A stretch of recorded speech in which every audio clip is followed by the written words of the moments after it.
Okay. What's up, guys? Pretty late to the Giants Steelers recap, but it's a recap nonetheless. Um, the Pittsburgh Steelers end up beating the New York Giants, 26-18. Uh, it at the beginning, it was a little slow. We obviously want to work in a little faster and what we do going down the field, and that was another part of our big struggles. Um, but of course we're a second half team. Uh, what can I say about Russell Wilson? 20 for 28, 278 yards, another 200-yard passing game by Russell Wilson. One touchdown. And a QBR of 125. Getting to the rushing, Najee Harris has been going off these past 2-3 weeks now.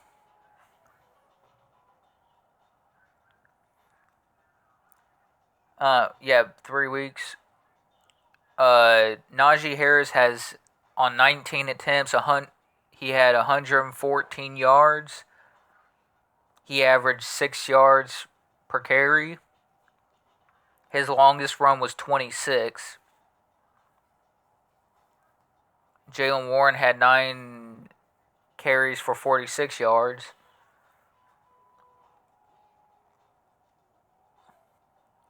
But I'm gonna point this out, and this is my just how I see it.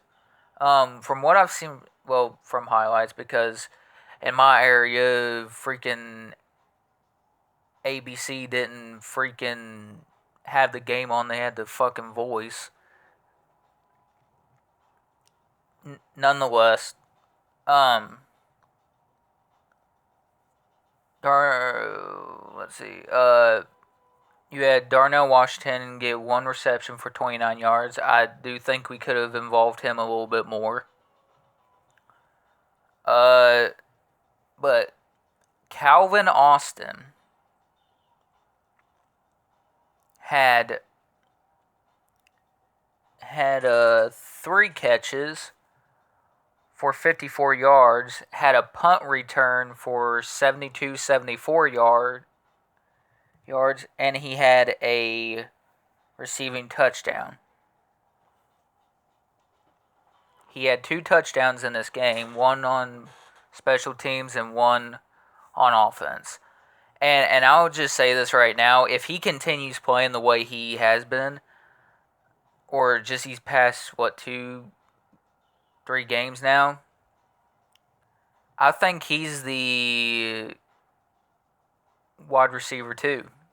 And I do believe he can be. The biggest issue was getting somebody to throw the ball down the damn field to him accurately.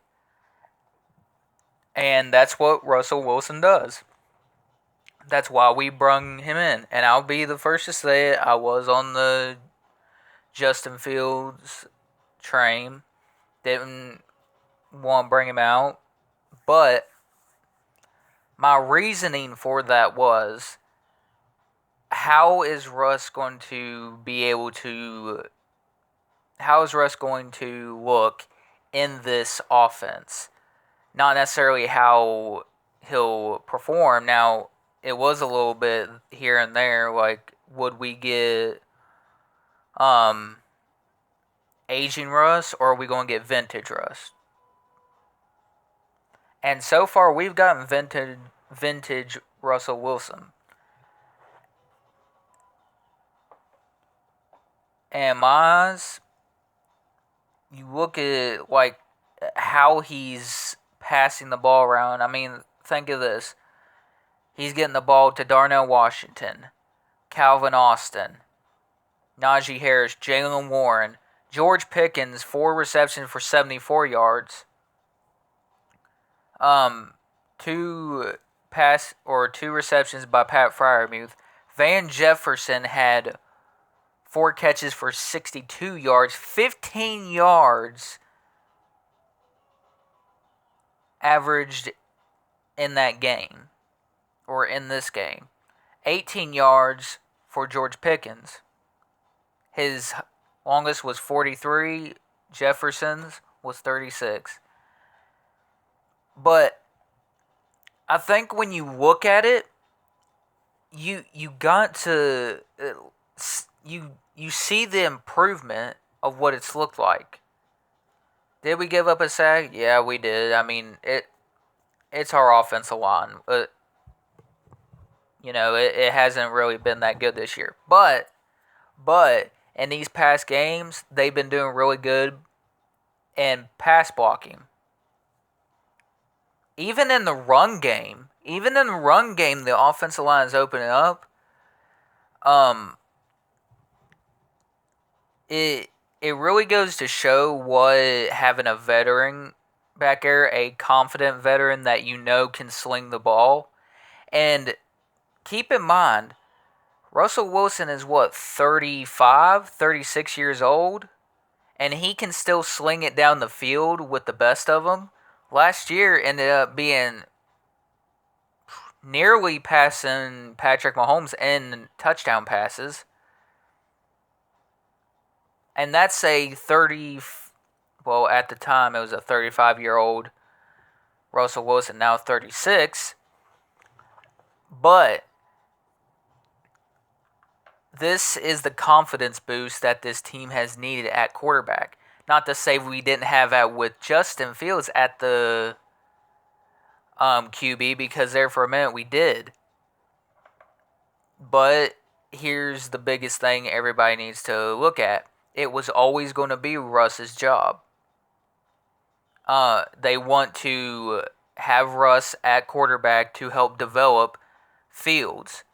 And that is what is good for him. And what this means for Justin is that he has a chance to develop his game to the next level and to be in that future quarterback. Which, of course, you'll bring in a rookie QB to compete. But you look at this and think about where we were a year ago when we had Kenny Pickett, Mason Rudolph, and freaking Mitch Trubisky. Rudolph I didn't have a problem with. It was Pickett and Mitch. But you got to where we are now. Now, Grant, here's how I look at it. It's just 3 games. But it's games that we should win. These are games we should win. Now, going into the second half of the season, what will this team look like? This is where this team is really going to be battle tested. Are we going to be contender or a pretender? That's what is at stake right now. And I know I've been on this guy's ass the past 2 seasons now, 3 seasons. Mike Tomlin, I give him his flowers right here. He has done a good job at what he's been doing, especially putting in Russell Wilson. And now we'll be seeing Cam Sutton. I can just go ahead and tell you it's going to happen. He's going to be out on the field with the starting lineup or the starting defense. But that's another thing. That's a good thing for Beanie Bishop to learn from Cam Sutton and his experience on the field because that can better help him further down the line.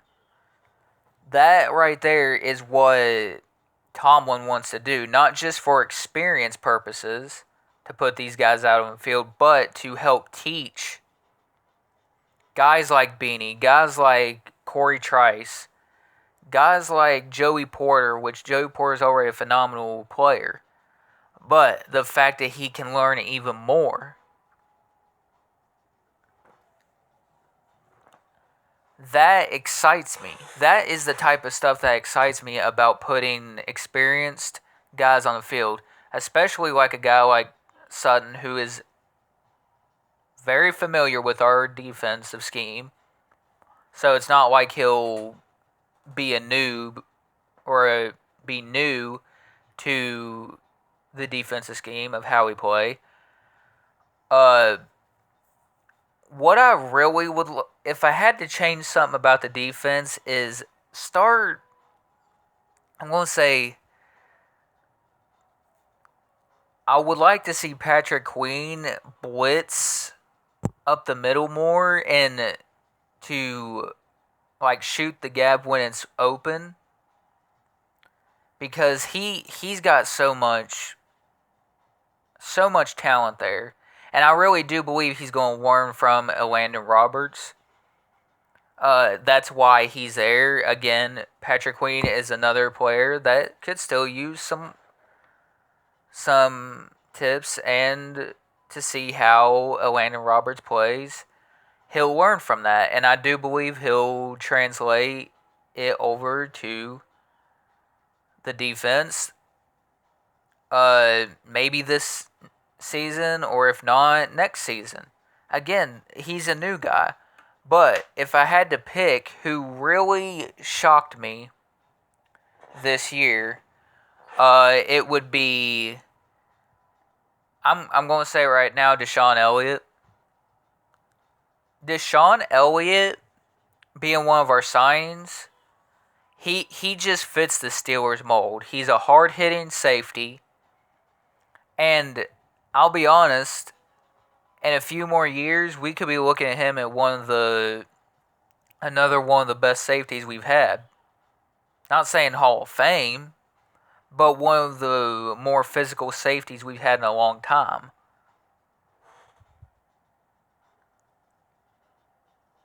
And that's what we want.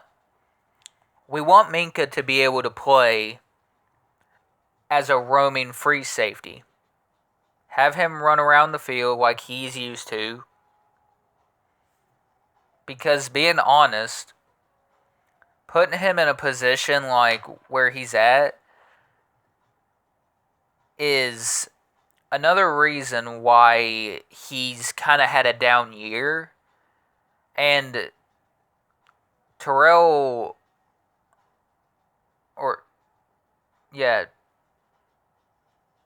Austin already said it. He said, I've failed Minkah. Minkah hasn't failed me. I've failed Minkah by not letting him play his game. And it's still that same problem. So my biggest question is, why are you not letting him roam the field?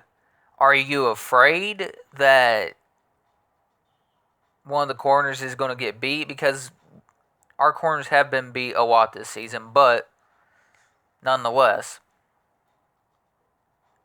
you got to be able to let Minkah play his game the way he plays it. And that's being a roaming safety, being everywhere on the field, intercepting passes. That's Minkah's game. Let him be a free roam safety. Let the man play his game, Austin. Let him play his game, Tomlin. That is the biggest takeaway I have right now. Because, yeah, Minkah can hit. Let's not pretend like Minkah ain't a physical safety, because he is. But this is why you brung in Deshaun Elliott. Deshaun's a hard-hitting, strong safety. We brung him in so that way we can let Minkah do his thing roaming around the field, intercepting passes. I mean, that's the honest truth. We wanted somebody to be beside Minka so that way Minka can play free. But instead, we're trapping him in this position where he's not comfortable. And you could tell just by how slow he is. I get it, he's 27 years old? But that's not the problem. His age isn't the problem. It's the scheme of how they're using him. And I've noticed this throughout the season. They're sitting there. They're sitting there just leaving him on an island. And it's more of like they're trying to make him into a Darrelle Revis feel, but that's not how he plays. He's a roaming safety. Let him get out there, roam the field, get interceptions. That's Minka's game. That's always been Minka's game since he's been here. He hasn't had an interception since 2022. I'm not going to blame that all on, coaching. Minka had some part in that. But what I've seen this year with the scheme they've been trying, I get it. But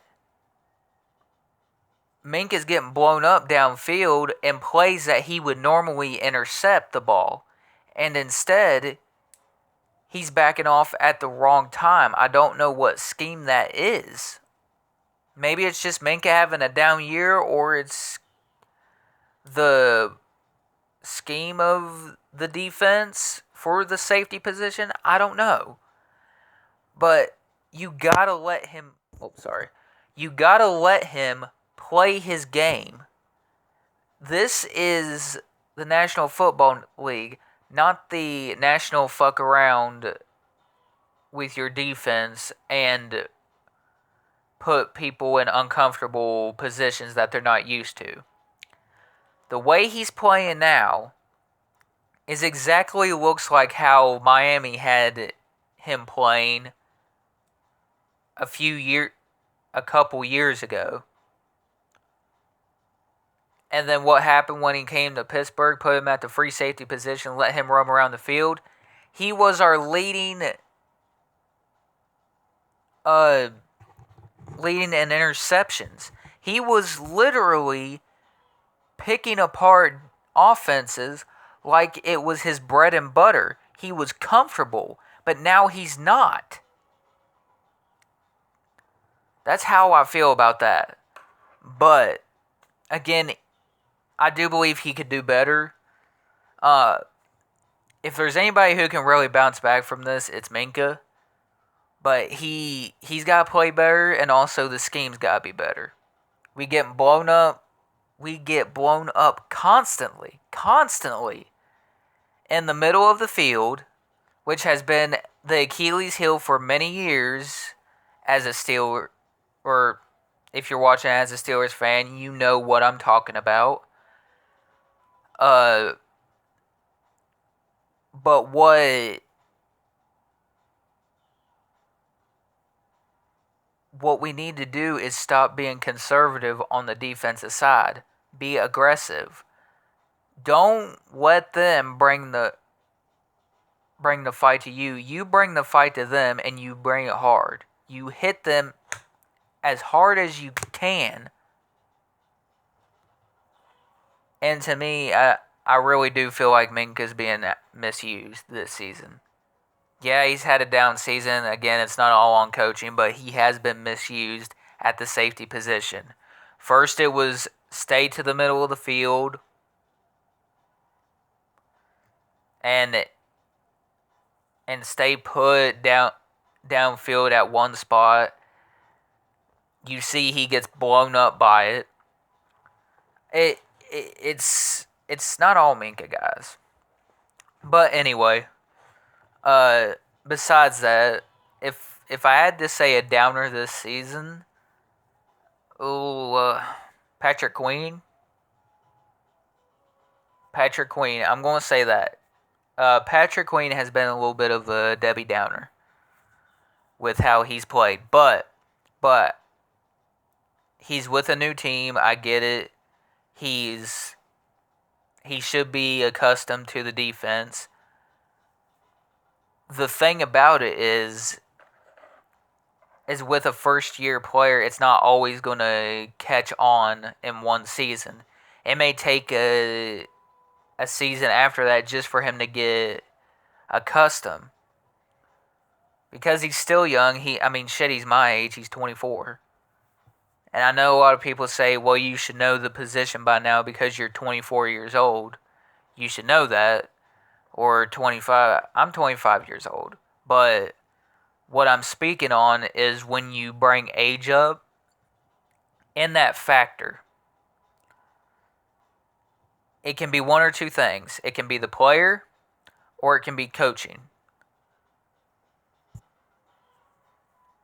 And I wouldn't be against getting a new linebackers coach in the offseason because I feel like when there's plays that could be blitzing the quarterback, they're not happening. And plays where we can blitz the quarterback but we aren't doing it, and plays where we shouldn't blitz the quarterback, we're doing it. It's ass backwards. And I want a confident, like a really solid linebackers coach. It can go one or two ways. Let's just put it this way. When Landon Roberts is out there, you know he's going to have a pretty decent game. Even if it's a decent game, he'll be one of the best linebackers out there. And to be frank, he has been since he's joined Pittsburgh.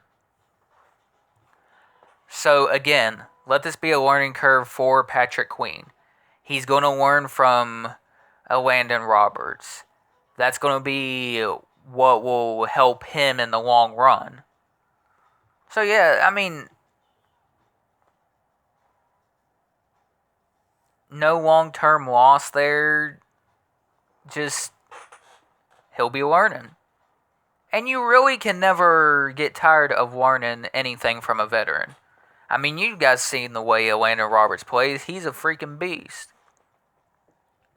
He's an absolute fucking beast when he wants, or when he's out there on the field. Not when he wants to be, but he just is. When he dove across that line and knocked the ball free, I believe it was the Dallas game, I believe. He dove over that line and knocked the ball free, but of course nobody was there to recover it for the defense. That right there is something that should be fixed. You need to fix that. When somebody forces a fumble like that, again, it can't just all be TJ that does it. I have no problem with TJ doing it, but you look at how our edge rushers are, they're great. Alex Highsmith and TJ Watt, and then you got Keanu Benton at the D tackle spot next to Cam Hayward and even Ogunjobi. Dude, we got the guys, but it's just executing on defense is the problem. We do good at certain points. Our pass rush is there. But it's not always going to be there when we face these top teams like the Chiefs, like Washington, Ravens, Chiefs, Bengals, if you want to throw them in there. They still play us pretty good. And whoever else. But yeah, besides that, on the defense, Joey Porter Jr. had 5 tackles. Minka had 4 tackles, 1 solo tackle, 4 assisted. Alex Highsmith had 4 tackles, 4 tackles. 2 sacks. T.J. Watt, 5 tackles, 7 in all, and 2 sacks. So that's 4 sacks right there. Yeah, that's 4 sacks that this defense got, and a fumble recovery by T.J. Watt. You guys can finish the rest of that sentence. Certain wrestler in the WWE, LA Knight. T.J. Watt. But that's the thing about it. Like, TJ's going to do his thing. In fact, how many sacks does he have on the season? I'm curious now. Just for shits and giggles.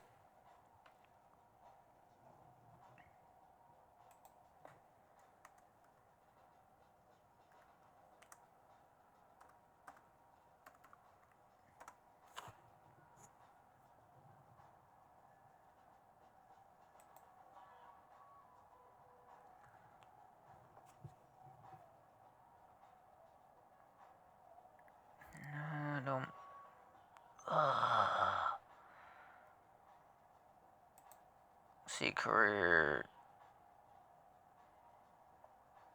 Damn it. Really? Okay. Let's see here. I'm about to get his stats for... Yeah, I'm about to get his stats. I'm wondering, how many sacks does he have this season? 2024. He has 6.5 sacks. Hopefully he will have number 7. Or 2 more. That'll put him at 8.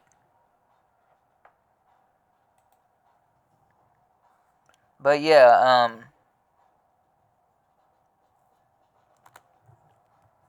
last year he should have won Defensive Player of the Year, but of course they had to favor Myles Garrett, which he did not deserve.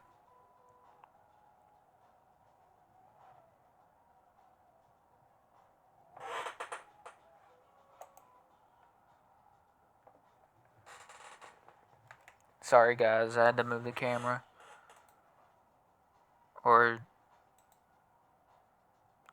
But yeah, I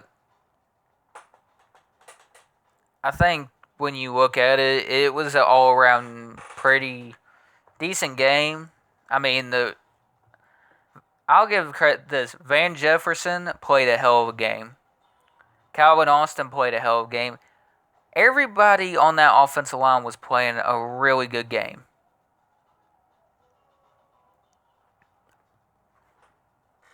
It was slow and, of course, a hard attack there, but again, it's a Steelers game. What?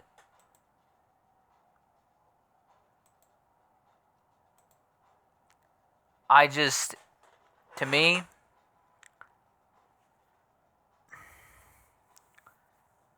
if I had to grade this all-around performance, I'll give Najee, where he was rushing, an A. I'll give it A, or if I throw in the fumble that Wilson had, A minus. I mean, 257 yards, a touchdown, and 1 fumble. I mean, A minus is okay.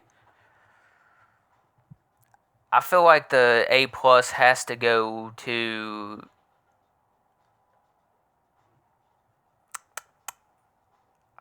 on offense. I'll give the A plus to Najee.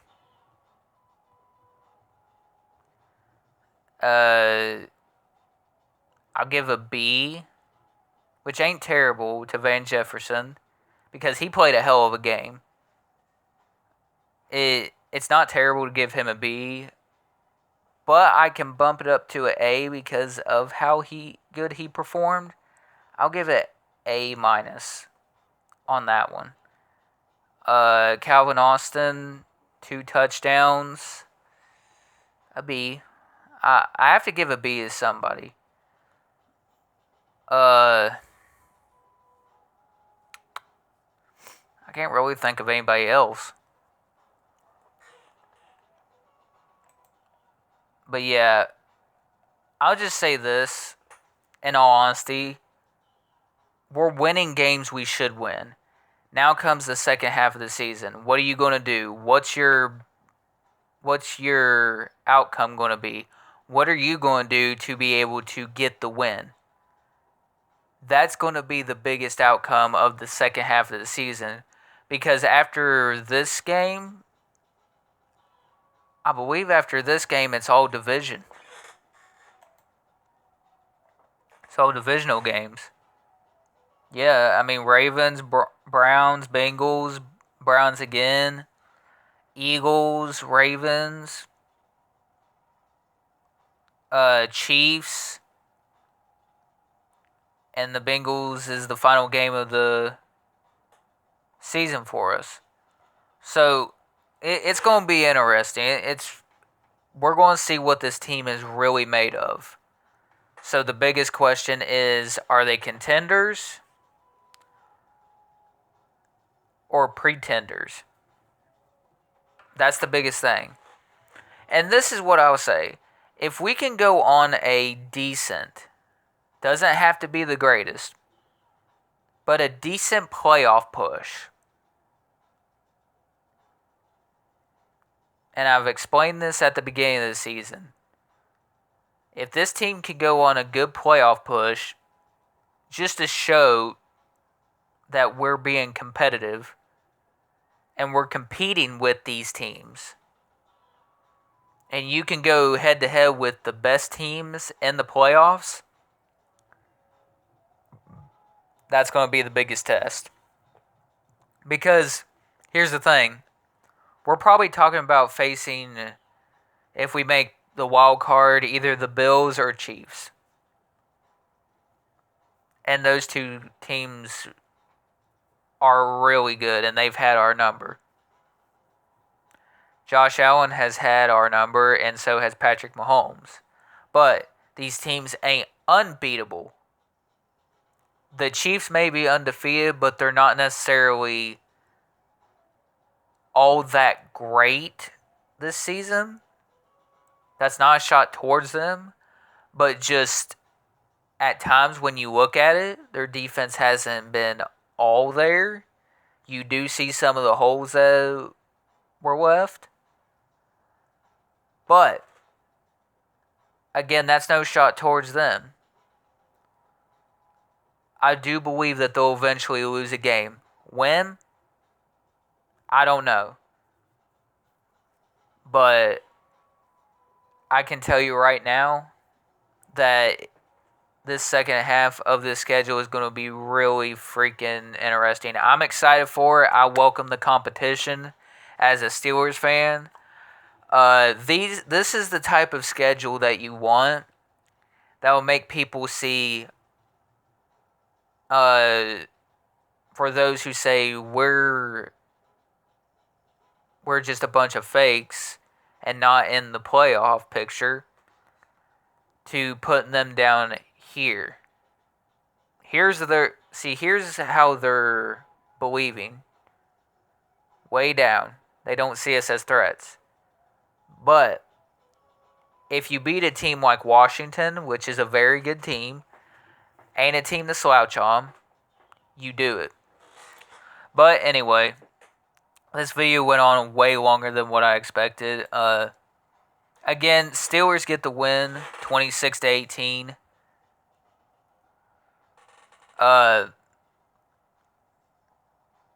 That'll be my post game on this. It's longer than I expected, but you guys get a video to watch.